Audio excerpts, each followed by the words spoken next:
Study IQ IAS, आपका selection हमारा mission. Hindu and Buddhist heritage of Indonesia. दोस्तों, Indonesia अपनी रिच हिस्ट्री और सोफिस्टिकेटेड कल्चर के लिए संपूर्ण विश्व में जाना जाता है। यूरोप और एशिया के कमर्शियल सी रूट्स के क्रॉसरोड्स पर स्ट्रेटेजिकली सिचुएटेड होने की वजह से ये आर्किपेलागो बहुत से फॉरेन और एथनिक इन्फ्लुएंसेस से होकर गुजरा है। आज इंडोनेशिया में डिफरेंट ओरिजिन्स और कल्चर्स के लोगों का निवास है। ये दुनिया का सबसे बड़ा मुस्लिम पॉपुलेशन वाला देश है और थर्ड लार्जेस्ट डेमोक्रेसी भी। करीब 17,000 आइलैंड्स पर फैले हुए इंडोनेशिया को अगर एंड टू एंड यूरोप के मैप पर सुपर इम्पोज किया जाए तो इसका स्पैन आइलैंड से लेकर कैस्पियन सी तक होगा। ये करीब 700 लैंग्वेजेस का घर है। वैसे तो इंडोनेशिया के 242 मिलियन सिटीजन्स में से करीब 210 मुस्लिम्स हैं, लेकिन यहां बाकी रिलीजन्स की भी सब्सटैंशियल पॉपुलेशन मौजूद है। आपको जानकर हैरानी हो सकती है कि आज 4.2 मिलियन से ज्यादा की हिंदू पॉपुलेशन के साथ इंडोनेशिया दुनिया का 4th हाईएस्ट हिंदू पॉपुलेशन वाला देश है। आज हम इंडोनेशिया के इसी रिच हिंदू और बुद्धिस्ट हेरिटेज के बारे में बात करने वाले हैं। आइए सबसे पहले इंडोनेशिया में हिंदुइज्म के अराइवल और एवोल्यूशन की हिस्ट्री को ब्रीफ में समझते हैं। History of Hinduism and Indonesia. Indonesia में हिंदुइज्म और बुद्धिज्म के अराइवल से पहले तक यहां की इंडिजिनस पॉपुलेशन एनिमिज्म के फॉर्म्स को प्रैक्टिस किया करती थी। एनिमिज्म रिलीजियस बिलीफ्स का वो कॉन्सेप्ट है जिसके तहत माना जाता है कि सभी लिविंग और नॉन लिविंग ऑब्जेक्ट्स और फिनोमेना में स्पिरिट या सोल रिजाइड करती है। 1st सेंचुरी CE के दौरान इंडोनेशिया में ट्रेड नेटवर्क्स के थ्रू पहली बार हिंदुइज्म का अराइवल माना जाता है। इंडिया से चाइना तक जाने वाले ट्रेड रूट के रास्ते में होने के कारण यहां इंडियन मर्चेंट्स का आना जाना लगा रहता था। ऐसा माना जाता है कि मर्चेंट्स के थ्रू ही पहली बार हिंदुइज्म यहां इंट्रोड्यूस हुआ।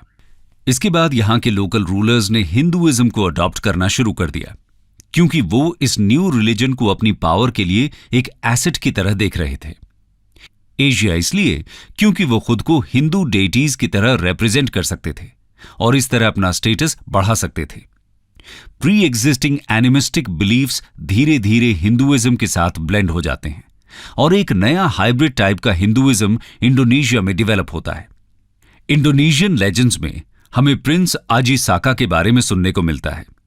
ऐसा माना जाता है कि इन्होंने ही संस्कृत और ब्राह्मी स्क्रिप्ट को इंडोनेशिया में इंट्रोड्यूस किया था। कहा जाता है कि Aji Saka 1st century CE around 78 AD में यहां आए थे और अपने साथ साका कैलेंडर लेकर गए। इनफैक्ट द्वीपा पर आजी का आना ही साका कैलेंडर की बिगिनिंग को मार्क करता है। इसके बाद 1500 CE तक इंडोनेशिया की हिंदू बुद्धिस्ट किंगडम्स ने इसी साका कैलेंडर को फॉलो किया। इसके बाद पाए जाने वाले सभी इंस्क्रिप्शंस भी साका एरा के अनुसार ही एस्क्राइब किए गए हैं। प्रिंस आजी साका को जावा का फर्स्ट हिंदू किंग कंसिडर किया जाता है। इनका सेंट्रल एशिया से इंडिया में आए साकाज के साथ कनेक्शंस होने के कयास भी लगाए जाते हैं, हालांकि अभी तक इसका कोई एविडेंस नहीं मिल पाया है। इंडोनेशिया में हिंदुइज्म का ओल्डेस्ट आर्कियोलॉजिकल एविडेंस भी आजी साका लेजेंड के साथ कोइंसाइड करता है। वेस्ट जावा के पानिटन आइलैंड पर माउंट रक्षा पीक पर एक गणेश मूर्ति मिली है जो 100 CE के अराउंड की मानी जाती है। एंशिएंट चाइनीज मैनुअल्स में भी जावा के किसी हिंदू किंग देववर्मन का जिक्र मिलता है, जिसने 132 CE में हान डायनेस्टी के चाइनीज एम्परर को प्रेजेंट्स भेजे थे। अगर इंडोनेशिया में हिंदू किंगडम के फुल प्रूफ डेटेड एविडेंस की बात करें तो ये 4th सेंचुरी CE का है, जो कालीमंतन के कुटाई से हमें मिला है। कुटाई इंस्क्रिप्शंस संस्कृत लैंग्वेज में हैं और पल्लवा और ब्राह्मी स्क्रिप्ट में लिखे गए हैं। ये इंस्क्रिप्शन हमें 7 यज्ञा स्टोन्स पर मिलते हैं और राजा मूलवर्मन से रिलेटेड इवेंट्स को कमेमोरेट करते हैं।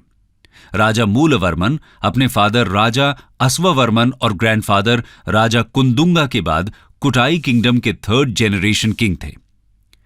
अश्ववर्मन और मूलवर्मन दोनों ही संस्कृत नाम है, जबकि कुंडुंगा नहीं। एक थियरी के अनुसार राजा कुंडुंगा द्वारा कुटाई किंगडम एस्टैब्लिश करने के बाद ही यहां हिंदू इन्फ्लुएंस बढ़ना शुरू हुआ था, खासकर उनके बेटे अश्ववर्मन के टाइम से। इनके नाम में वर्मन होना दक्षिण भारत के पल्लव किंग्स के नाम से काफी सिमिलर है, जिससे पता चलता है कि यहां पल्लवास का स्ट्रॉन्ग इन्फ्लुएंस रहा होगा। इंस्क्रिप्शंस में राजसूय जैसे यज्ञों की बात की गई है, जो राजा मूलवर्मन द्वारा किया गया था। 5th सेंचुरी के बाद के तो बहुत से आर्कियोलॉजिकल एविडेंसेस हैं, ट्रैवल अकाउंट्स और लिटरेरी वर्क्स जैसे कि नगरकृतगमन मौजूद हैं, जो कि हिंदू इंडोनेशिया के बारे में हमें जानकारी देते हैं। चाइनीज बुद्धिस्ट मंक और ट्रैवलर फाहेन का शिप इंडिया से वापस चाइना जाते समय जावा आइलैंड पर कुछ समय के लिए फंसा रहता है और वो यहां भारत के जैसे ब्राह्मण कल्चर फ्लरिश होने की बात लिखते हैं। यह साल था 414 सीई। 4th सेंचुरी सीई से 16th सेंचुरी सीई के बीच इंडोनेशिया में फ्लरिश होने वाले प्रोमिनेंट हिंदू और बुद्धिस्ट किंगडम्स थे कुटाई, श्रीविजय, सुंडा, तरुमनाग्रा, मातरम, मझापिट, संजय, शैलेंद्र, सिंघासरी एटसेट्रा। 10th से 11th सेंचुरी के अराउंड इंडोनेशिया की पॉलिटिक्स में साउथ इंडिया के चोला किंग्स का इन्फ्लुएंस काफी बढ़ जाता है। इस पीरियड में आर्ट, लिटरेचर और आर्किटेक्चर में भी काफी डेवलपमेंट्स देखे जाते हैं। कुछ नोटेबल लिटरेरी वर्क्स थे अगस्त्य पुराण और वेरियस काकाविन्स, जो कि रामायण, महाभारत और लोकल लेजेंड्स पर लिखे गए पोएटिक एक्सपोजिशंस को कहा जाता है।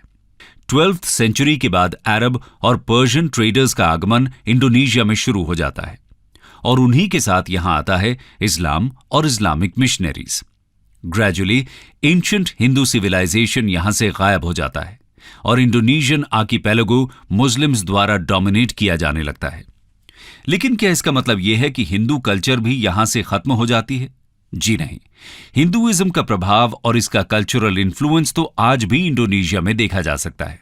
आइए कुछ उदाहरण के जरिए इसको समझते हैं। Hindu heritage in present day Indonesia.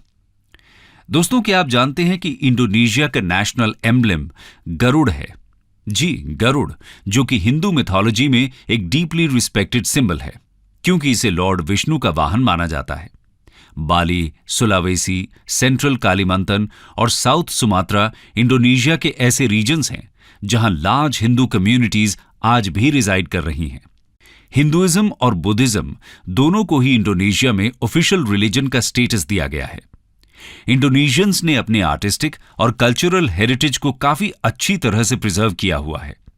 Ramayan और महाभारत जैसे हिंदू एपिक्स का इन्फ्लुएंस यहां के डांस और थिएटर परफॉर्मेंसेस पर साफ देखा जा सकता है।